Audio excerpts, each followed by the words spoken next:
Okay, in the first proper video, we went into the Big Bang story and where aliens fit into that from a big picture perspective. But now we are getting to the nuts and bolts. We had the Big Bang, but where does aliens, where do the Nephilim, where does the seeding of humanity narrative all fit in harmoniously and without a contradiction? Because this is one of the major problemms that people are going to have who are religious, who are Christian, who are Jewish. Does it contradict completely? Because the answer is no, it doesn't. I am Sigali M. Hart. I am the co-founder of Spiritual Warrior Collective, your go-to for spiritual urban wear and EMF protective products. Okay, now let's get to it. So let's clarify something. The Kabbalistic understanding of 6,000 year period that we're in right now, which includes the Adam and Eve story, and the alien timelines are using two different time systems. So when the Kabbalists teach about the 6,000 year timeline, this is not the age of the universe. Religion has sometimes made it sound like it's the age of the universe, but it is not. Kabbalah does teach that the universe is indeed billions of years old, and that physical beings could have existed long before humans. And in addition, that the universe has been through many stages of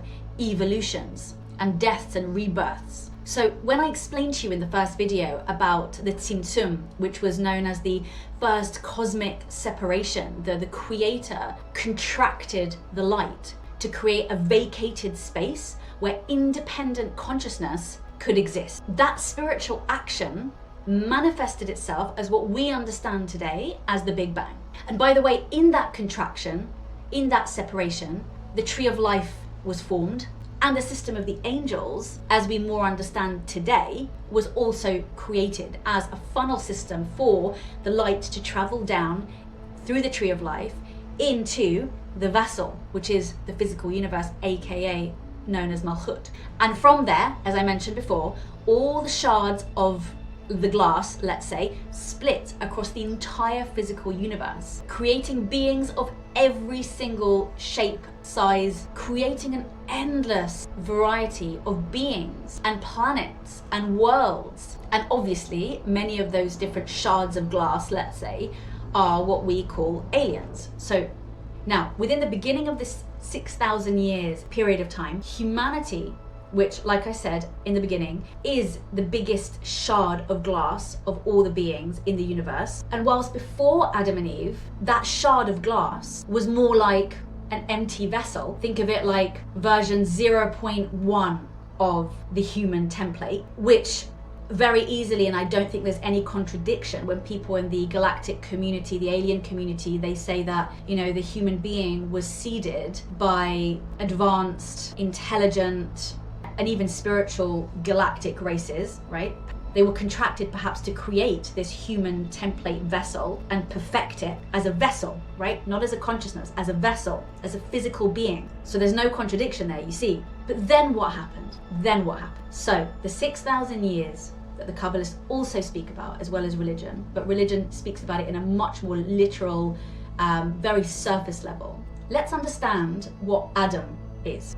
Because of the merits that this beta version or version 0.1 that was created in a variety of possible ways, because it did have the biggest vessel, and it had, again, speaking to people in the galactic community, had potentially the best elements of the physical DNA from a variety of races, this vessel merited the Adam Kadmon template, which is what? What was Adam? Adam was a big package of light from the creator, a super single soul containing all the souls of the human race. It was a multidimensional being with access to all the worlds. You can think of it like an interface between the physical and the spiritual creation. This first man, in a coded way, also later split into masculine and feminine aspects. And as the Kabbalists teach, the Garden of Eden is not exactly a place, it's a state of consciousness. So if you like, the whole Adam and Eve story is a matter of consciousness. It was like the next beta stage of the human, the upgrade of the human, didn't go so well. There were glitches, right? And that fall created fragmentation. So let's recap, right? We had the Big Bang, the universe begins. Think of it as physical beta mode. Then we had evolution of all the physical beings. So biological vessels start to develop. Body beta mode, yeah? Then at the 6,000 year mark, the Adamic soul, the higher level of soul, the human merited, for reasons we spoke about before, enters. So think about it as human consciousness upgrade. So this is now soul beta mode. Then we had the Adam and Eve story, right? That was the fall. Think about it like the system crashed. It created fragmentation in the soul of humanity. And therefore humanity now is running on a broken operating system. Kabbalah talks about the word Tikkun. Tikkun is a much deeper version of karma. It's like your ultimate purpose, what you're here for, what you're here to correct, and how you can perfect your vessel, right? This is the Tikkun process of humanity of the last 6,000 years, is the upgrade process. Going back to that original Adam template, which was a template of perfection, a multidimensional living being that is fully in alignment. And that's what Mashiach is. That is what New Earth, that is what the Golden Age of Light, that is what Messiah, all these names, they are the correction of the physical vessel, the ultimate physical vessel, which is us. And that's why, like in my first proper video, when I mentioned that, as Dolores Cannon says, the other galactic life forces, they look to us to finish the job. They helped make us, they helped shape us. But ultimately it's us that's gonna help finish the job, not just for ourselves, but for them as well, when we elevate the entire physical universe back into the light. And we don't have very long. I know it's a lot to get your head around, but it's really, really important that we understand this information. We have to get our head around this, because in this great awakening, in this alien disclosure, and this is and by the way, this is coming from official levels as well. People are saying that millions and millions, hundreds of millions of people will exodus from religion because the whole thing seems to disagree with aliens and with what we are about to discover.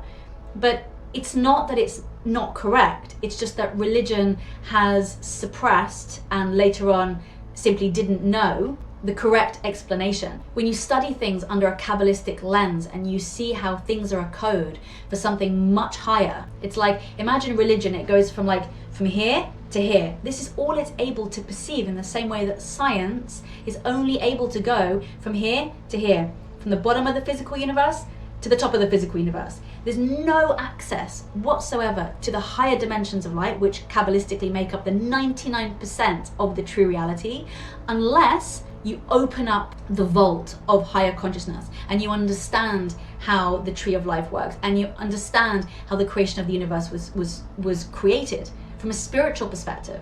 Then you realize that there's no contradiction. Everything does fit in. Now, I'm not saying people should stay in religion, because religion has to go through a major cleansing, right? Before we come back to the nucleus of every religion, which actually serves an incredibly powerful purpose in the ascension and evolution and support of the human race, right? So the next video, we're going to talk about the Nephilim. We're going to talk about the fallen angels. We're going to talk about what is the difference between aliens and angels, and where do the Anunnaki and the Nephilim fit in the bigger picture of aliens, of Adam and Eve, and humanity as we know it today, and also humanity as we knew it before Adam and Eve. And by the way, I just want to say, this 6,000 years is probably not even correct. We don't really understand what time is. So 6,000 years from a spiritual perspective, it could even be 10,000 years. It could even be 60,000 years. We actually don't know, and we probably will never know. Good. We're going to carry on next time. I'm Sigalit Hart from Spiritual Warrior Collective. Do check it out. Do also check out the Spiritual Warrior Collective podcast with myself and co-founder Daniel Hart, my husband, where we go on a massive adventure of, we're only at the beginning, but 72 topics, exploring every single topic from birth to death and beyond, from a spiritual lens, from a Kabbalistic lens, from a cultural lens, from